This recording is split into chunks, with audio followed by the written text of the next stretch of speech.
जब भी कोई व्यक्ति गौतम बुद्ध के संघ में शामिल होता था तो बुद्ध उसे सबसे पहले शांत रहने के लिए कहते थे। ध्यान की अवस्था में जाने से पहले उस भिक्षु को शांत रहना सिखाया जाता था। आज के दौर में हर तरफ सौरी शोर है। इसकी वजह से दिमाग में तनाव पैदा होना लाजमी है।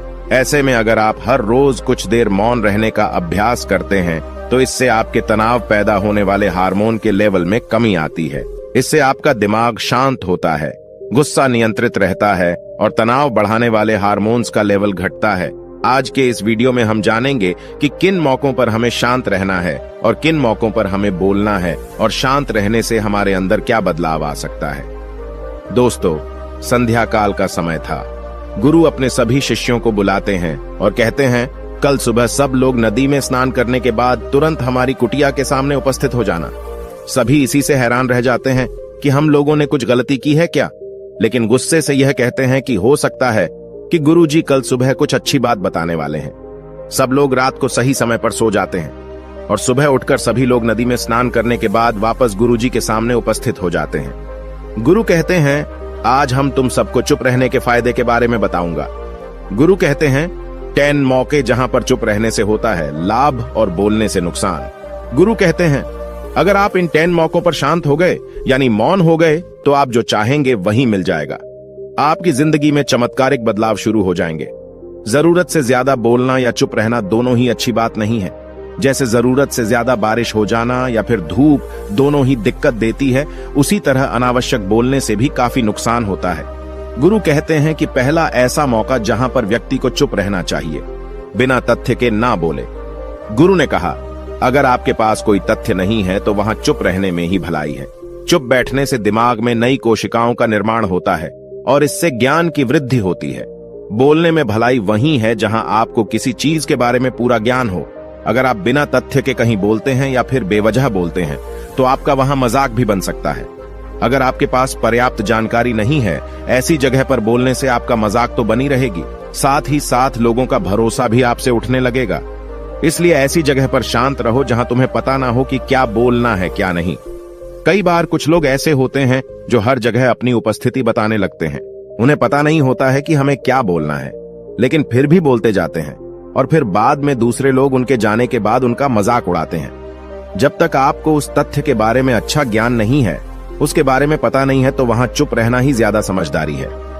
गुरु ने कहा, दूसरा ऐसा मौका जहां पर व्यक्ति को चुप रहना चाहिए।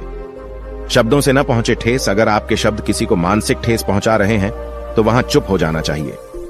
कमजोर व्यक्ति के बारे में कुछ भी बोलकर आप महान नहीं बन सकते हैं। महान आप किसी कमजोर का साथ देने में बनेंगे।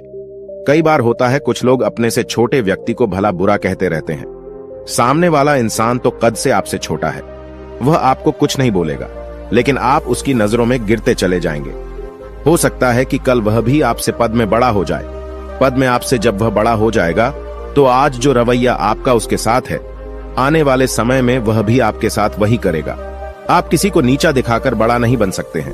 बड़ा बनना है तो अपने से छोटे लोगों का इज्जत भी करना सीखें और साथ ही साथ बड़े लोगों का भी सम्मान करना चाहिए। लोगों को लगता है कि अगर वह अकड़कर बोलेंगे और सामने वाले को नीचा गिराने की कोशिश करेंगे तो वह बड़े बन जाएंगे, तो यह उन सब की भूल है। बड़े होने की बजाय आप उनकी नजरों में गिरते चले जाएंगे।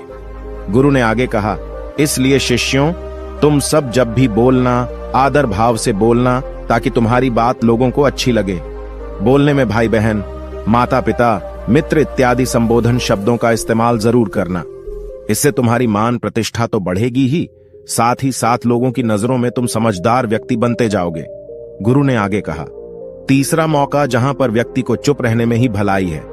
क्रोध या घृणा करने वाले लोग, जब कोई अपना या सगा संबंधी आप पर क्रोध कर रहा हो, आपका अपमान कर रहा हो, तो आपको उस वक्त चुप रहना चाहिए ताकि सामने वाले का गुब्बारा पूरी तरह से फट जाए।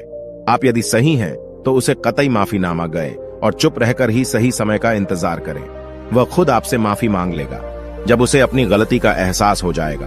गुरु आगे कहते हैं कि अगर आपका कोई सगा संबंधी आप पर क्रोध कर रहा हो और आप उस समय शांत हैं, तो यह आदर सम्मान देने की निशानी होती है। इससे न कोई छोटा होता है और न ही बड़ा। अगर आपको क्रोध आ रहा है तो आप या तो वहां से किसी का अनादर किए बिना चले जाएं या फिर चुप रहें। क्रोध करने से आपके रिश्ते खराब होंगे। क्रोध करने से हमेशा क्रोध करने वाले व्यक्ति का ही बुरा होता है। गुरु आगे कहते हैं कि एक बार की बात है, एक सांप जंगल से भागते हुए किसी राजा के घर में पहुंच गया। लोगों ने छेड़खानी की तो वह बहुत ही गुस्सा हो गया, जिससे घर में जो तलवार पड़ी हुई थी उसी को लपेटकर कसने लगा और धीरे धीरे उसका पूरा शरीर कट गया। यह गुस्सा उसे खा गया। ठीक उसी प्रकार हमारा गुस्सा भी हमारे शरीर को तलवार की भांति काटता रहता है। गुस्सा ध्यान से खत्म होता है प्रतिदिन। अगर आप ध्यान की मुद्रा में बैठे हैं तो आपका गुस्सा आपके नियंत्रण में रहेगा। गुरु आगे कहते हैं कि यह तरीका है कि आप प्रतिदिन ध्यान का अभ्यास करें। इससे आपके शरीर में जो हार्मोन्स गुस्से को बढ़ावा देते हैं वह सब तुम्हारे नियंत्रण में रहेंगे, जिससे शरीर गुस्से पर आसानी तुम्हारा से काबू पा लेगा। लेकिन एक तरीका यह भी है कि जब भी आपको गुस्सा आए तो आप यह समझने का प्रयास करो कि क्या मेरा गुस्सा जायज है या नहीं। हमें वहां पर बोलना चाहिए कि नहीं। जब आप खुद इस बात का आकलन लगा पाएंगे तो आपको खुद पता चल जाएगा कि हमें गुस्सा करना चाहिए या नहीं। फिर भी आपको गुस्सा आ रहा है तो आप वहां से हटने का प्रयास करें, वहां से दूर चले जाएं। धीरे धीरे समय के साथ आपका दिमाग शांत हो जाएगा। गुरु ने कहा, चौथा ऐसा मौका जहां पर इंसान को बहुत ही समझदारी के साथ काम लेना चाहिए, वहां पर आपको चुप रहना ही चाहिए, जहां पर उस मुद्दे से आपका कोई संबंध ना हो। अगर आपका किसी मुद्दे से कोई संबंध ना हो तो वहां आपका चुप रहना बनता है। बिना किसी वजह अगर आप दूसरे के मुद्दे पर बोलेंगे तो यह आपके लिए अनिष्टकारी होगा। इसमें केवल और केवल आपका ही नुकसान है। जल्द ही आप किसी दो लोगों के बीच हो रहे विवाद में जल्दी अपनी टांग न डालें। अगर सामने वाला आपको बुला रहा है अपना झगड़ा शांत करवाने के लिए तो ही आप वहां पर जाएं। किसी की व्यक्तिगत जिंदगी में दखल अंदाजी नहीं देनी चाहिए जब तक कि वह व्यक्ति आपको नहीं बुलाता है। अपने झगड़े को शांत करवाने के लिए कुछ लोग फालतू में दूसरे के विवाद में कूद पड़ते हैं। इससे उनके मान सम्मान मर्यादा पर लोग उंगली उठाने लगते हैं। गुरु कहते हैं कि 10 मौकों में 5वां ऐसा मौका जहां पर व्यक्ति को बहुत ही समझदारी के साथ चुप रहना चाहिए। आपके शब्दों से किसी मित्र को हानि न पहुंचे। अगर आपके शब्द सामने वाले के परिवार या मित्रों की प्रतिष्ठा के बारे में बुरी झलक दिखा रहे हैं तो आपको चुप रहना चाहिए। किसी के परिवार या फिर मित्र के बारे में बुरा बोलने से केवल आप ही बुरे बनेंगे। जो चीज आसानी से खत्म की जा सकती है उसे अपने शब्दों से बड़ा न करें। बिना चिल्लाए बात करने का प्रयास करते रहना चाहिए। अगर आप बिना चिल्लाए कोई बात नहीं कह सकते तो आपका चुप रहने में ही भलाई है। किसी पर चिल्लाने से आपके व्यवहार के बारे में पता चलता है। ज्यादा बोलने से चीजें हमेशा खराब ही होती हैं। कई बार कुछ रिश्ते ज्यादा तेज बोलने की वजह से टूट जाते हैं। इसलिए अपनी आवाज में मीठापन लाएं। आपके शब्दों से आपके दोस्त को हानि नहीं पहुंचनी चाहिए। कभी कभी दोस्तों के जब हम मजाक हैं तो रहे कि आपके शब्दों से किसी का अनादर ना हो। मजाक को भी हमेशा शब्दों के मायने में ही रखें। जहां किसी को शब्दों से चोट लगे वहां चुप हो जाएं। ज्यादा बोलने से हमेशा नुकसान ही होता है। किसी और की प्रतिष्ठा को अपने शब्दों के माध्यम से उसे हानि नहीं पहुंचानी चाहिए। यदि आपके शब्दों से किसी और की प्रतिष्ठा को ठेस पहुंच रही है तो वहां आपको चुप हो जाना चाहिए। जब कोई व्यक्ति आपके सामने नहीं है तो आप उस व्यक्ति के बारे में बुरे शब्द किसी तीसरे व्यक्ति के सामने न बोलें। गुरु कहते हैं, छठा मौका जहां पर व्यक्ति को चुप रहना चाहिए, जब कोई कर रहा हो किसी की बुराई। जब कोई आदमी आपके सामने किसी तीसरे आदमी की बुराई कर रहा हो तब तुम्हें चुप रहकर बस सुनना चाहिए।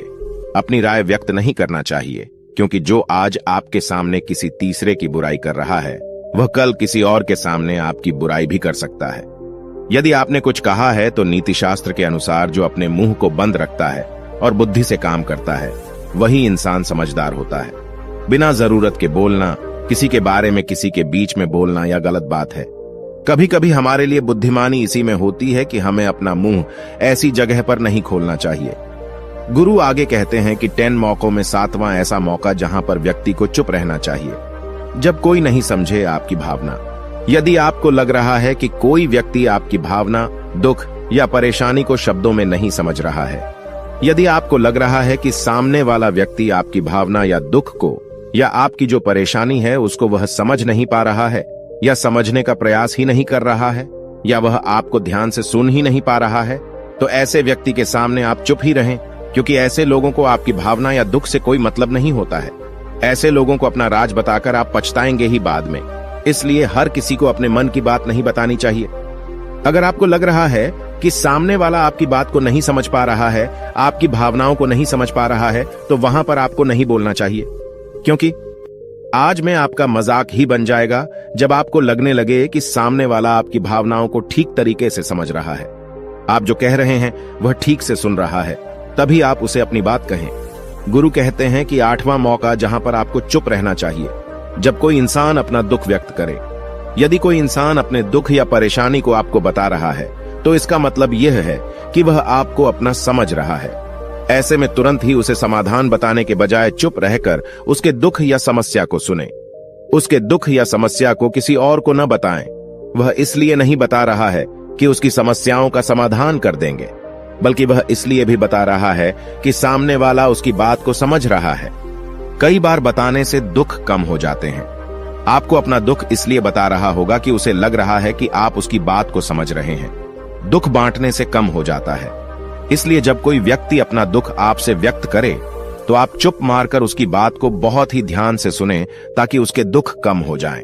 उसके मन का बोझ हल्का हो जाए, क्योंकि उसके मन में जो भी बातें थीं वह आपको सब बता दिया। गुरु आगे कहते हैं कि 10 जगहों में 9 ही ऐसी जगह जहां पर आपको चुप रहना चाहिए। जहां पर दुष्ट प्रकृति के लोग रह रहे हों और गाली गलौज कर रहे हों, तो आप वहां पर मत जाइए। ऐसी जगहों से आप चुपचाप निकल जाएं, अर्थात अपनी प्रतिक्रिया दिए बिना आप वहां से चले जाएं, क्योंकि जिसकी जुबान खराब होती है, जो दुष्ट प्रकृति के लोग होते हैं, उनको आप ऐसे समय में नहीं समझा सकते हैं। जब उनका दिमाग पूरी तरह से शांत हो जाए, तभी वह आपकी बात सुनेंगे। इसलिए जहां पर दुष्ट प्रकृति के लोगों आपकी बात को न मानते हों और न ही सुनते हों, तो आपको वहां पर नहीं बोलना चाहिए। गुरु कहते हैं कि 10 माह ऐसा मौका जहां पर आपको शांत हो जाना चाहिए। अपनी सफलता का राज हर किसी को न बताएं। कई बार होता है कि कुछ लोग जो सफलता को बहुत ही जल्दी अर्जित कर लेते हैं, वे हर जगह अपनी सफलता का ढिंढोरा पीटने लगते हैं। ऐसे में क्या होता है कि कई लोग आपकी सफलता से खुश नहीं होते हैं। अगर आप अपनी सफलता का जबरदस्ती लोगों में ढिंढोरा पिटवा रहे हैं, तो लोगों की नकारात्मक ऊर्जा आपको प्रभावित कर सकती है। जब आप सफल होंगे तो सबको पता चल जाएगा कि आप सफल हो गए हैं। ढिंढोरा पीटने से नुकसान आपका ही होगा। इतना कहकर गुरु ने कहा, शिष्यों, आज के लिए बस इतना ही। अगर तुम सब मेरी इन 10 बातों को अपने जीवन में अपना लेते हो, तो तुम सब काफी हद तक परेशानियों से बचे रहोगे। यहाँ से जाने के बाद मेरी यह बातें आपके जीवन किसी वरदान से कम साबित नहीं होंगी। दोस्तों, मुझे उम्मीद है इस वीडियो से आपको बहुत कुछ सीखने को मिला होगा। अगर आप नए हो तो हमसे जुड़ने के लिए इस चैनल को सब्सक्राइब करना मत भूलिएगा।